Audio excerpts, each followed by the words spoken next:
Hello students.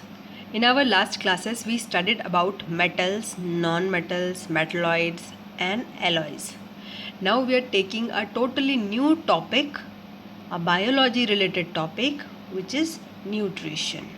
So let us see what is nutrition and what are the terms related to it. First of all, what is nutrition? Students, we all eat our food to get nutrients. Our food consists of carbohydrate, protein, fats, minerals, vitamins. These all are nutrients, and these nutrients are needed in our body for growth and to produce energy. So these nutrients are helpful in building bones, muscles, organs and cells, and they help in carrying out vital processes. So nutrients are necessary and we get nutrients through our food. But what is nutrition? The process of taking these nutrients into our body, that is the intake of food and the utilization of these nutrients to carry out different processes is nutrition. So you understand what is nutrition now? Nutrition is nothing but intake of food and nutrients and utilize them to carry out different processes. This is nutrition. And the food which gives nutrition is known as nutritive food. Now, what are autotrophs and what are heterotrophs? That the organisms that can prepare their own food are called autotrophs. This word auto means self. This word auto means self. So those organisms that can prepare their own food themselves are autotrophs. Now what are those organisms which can prepare their own food? Yes, you are right, the green plants. The green plants can prepare their own food with the help of a process named as photosynthesis. So green plants are autotrophs.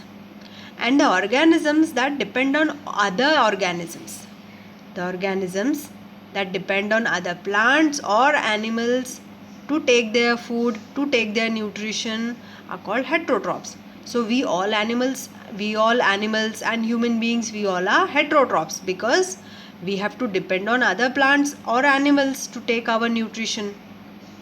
So we are heterotrophs. Now heterotrophs can be classified as herbivores, carnivores or omnivores. What are they? Heterotrophs means those organisms which depend on other organisms for food. Now those organisms which are eating only grass or plant, they are herbivores. For example, cow.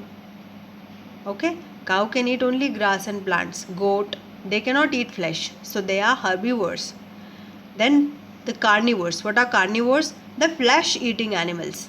Those animals or those organisms which can eat only other animals, they are flesh eating, like tiger.